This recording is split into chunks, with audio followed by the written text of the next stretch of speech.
আজি অসমীয়াৰ হেপাহৰ ভোগালী বিহু ৰাজ্যজুৰি নিশা উৰুকাৰ ভোজ খাই এতিয়া ৰাইজে মেজিত অগ্নি সংযোগ কৰি জুই তাপ লৈ এনেধৰণে অগ্নি দেৱতাক পূজা অৰ্চনা কৰা পৰিলক্ষিত হৈছে। মই এই মুহূৰ্তত উপস্থিত আছো ধেমাজি চেঙেলী পথাৰ ৰাজহুৱা খেলপথাৰত আৰু চেঙেলী পথাৰ ৰাজহুৱা খেলপথাৰৰ ৰাইজে নিশা উৰুকাৰ ভোজ খাই তেখেতলোকে এতিয়া ইতিমধ্যেই মেজিত অগ্নি সংযোগ কৰি তেখেতলোকে এতিয়া অগ্নি দেৱতাৰ আশীষ ল'বলৈ এনেধৰণে ওলাই আহিছে আৰু তেখেতলোকে এই জুইৰ তাপতে আচলতে যিসমূহ অশুভ শক্তিসমূহ নাশ হৈ সমাজত যাতে এটা সুখ শান্তি বৰ্তি থাকে ইয়াৰ কামনা কৰিছে। সকলোৱে এনেধৰণে ওলাই অহা পৰিলক্ষিত হৈছে। মই সতীৰ্থক দেখাবলৈ অনুৰোধ কৰিম। এয়া হাতীগড়বাসী ৰাইজে তেখেতলোকে পুৱাই মেজিত অগ্নি সংযোগ কৰি তেখেতলোকে মেজিৰ লৈ আচলতে বিহু আৰম্ভণি কৰিব বিচাৰিছে আৰু আমি ইয়াৰ গাঁৱৰ জ্যেষ্ঠ এজন ককাৰ পৰা আমি জানিবলৈ চেষ্টা কৰিম বিহুৰ বিষয়ে। ককা, প্ৰথমতে আপোনাক ভোগালী বিহুৰ শুভেচ্ছা জ্ঞাপন কৰিছোঁ। ধন্যবাদ। আপোনালোকলৈ প্ৰথম সুপ্ৰভাত থাকিল। বছৰৰ তিনিটি বিহুৰ ভিতৰত আজিতো ভোগালী বিহু 2024 চনৰ, গতিকে অতি আনন্দৰ আৰু উৎসৱৰ বিহু। অসমৰ বাপতীয়াহন বিহুৰ ভিতৰত ভোগালী বিহুৱেই জ্যেষ্ঠ বুলি ক'ব পাৰি। আমাৰ আজি ধেমাজি জিলাৰ হাতীগড় ড্ৰেগন ক্লাবৰ উদ্যোগত চেঙেলী পথাৰ ৰাজহুৱা প্ৰেক্ষাগৃহত খেলপথাৰত আমাৰ যুৱক যুৱতী তথা জনগণে মিলিত হৈ এই ভোগালী বিহু উদযাপন কৰা হৈছে আৰু উদযাপনৰ আজি মেজি অগ্নি ইতিমধ্যে জ্বলি আছে। মেজি অগ্নিত সকলো ৰাইজ সমবেত হ'ব নোৱাৰিলেও যথেষ্ট সংখ্যক ৰাইজ সমবেত হৈছেহি। গতিকে আমি এতিয়া এই মেজি জুয়ে যেন মানে আমাৰ সমাজৰ পৰা আখুৰীয়া শক্তি অশুভ শক্তি সৰ্বখিনি বিনাশ কৰক।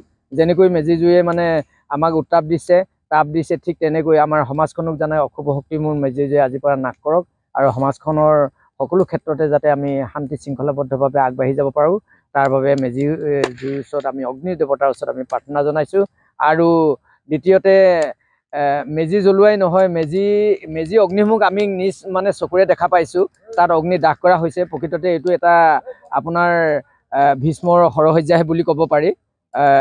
কুৰুক্ষেত্ৰ যুদ্ধৰ শেষত শ্ৰীকৃষ্ণই যুধিষ্ঠিৰ, ভীম, অৰ্জুন, নকুল, সহদেৱক লৈ যেতিয়া কৈছিলে যে আমাৰ যুদ্ধ শেষ হৈছে, কিন্তু ইতিমধ্যেও আমাৰ ককা ভীষ্ম জীৱিত আছে, আমি তেখেতক বৈকুণ্ঠপুৰাণ যাবৰ কাৰণে আমি এতিয়া তেখেতক আমি মানে দেখা দিওঁগৈ বুলি কৃষ্ণই যেতিয়া লৈ গ'ল।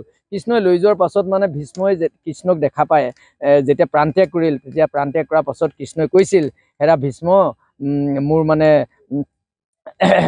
ককা দেউতা, আপোনাক মই প্ৰণাম কৰিছোঁ যদিও মই কৃষ্ণ, কিন্তু তোমাৰ এই চিতাই যাতে অগণন ভৱিষ্যতে প্ৰতিজন মানুহৰ হৃদয়তে থাকক আৰু তুমি যেনেকৈ দেখিও কিছুমান কৰ্ম তুমি নেদেখা ভাওজুৰি আছিল, তাৰ কাৰণে তোমাৰ পাপ হৈছিল। গতিকে সেই পাপখিনি আজিৰ পৰা খণ্ডন হওক আৰু এই মেজি জুয়ে সমস্ত অশুভ শক্তিবোৰ জনগণৰ মনৰ পৰা বিনাশ কৰিব আৰু শুভ শক্তি উদয় হ'ব আৰু মানৱ হিচাপে জীয়াই থাকিবলৈ সবল মনোবৃত্তি লাভ কৰিব। হয়, আপোনালোকে হাতীগড়বাসী ৰাইজে ইতিমধ্যেই মেজিত অগ্নিসংযোগ কৰি মেজিৰ লৈ আছে, জুই লৈ আছে।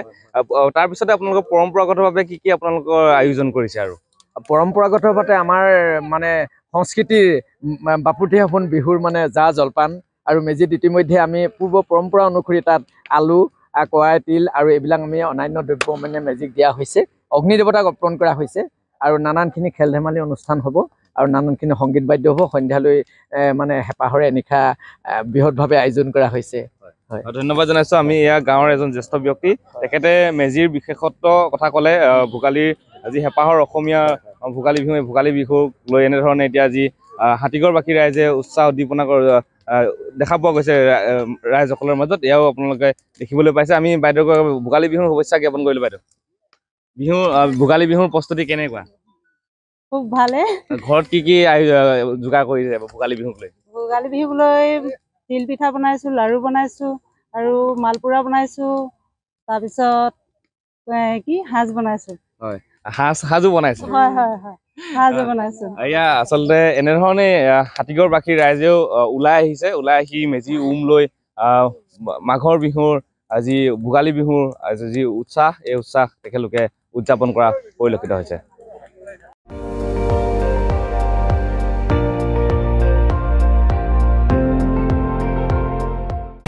আপুনি চাই আছে ND24, সৰ্বশ্ৰেষ্ঠ নহয় সৰ্বোত্তমৰ দৌৰ।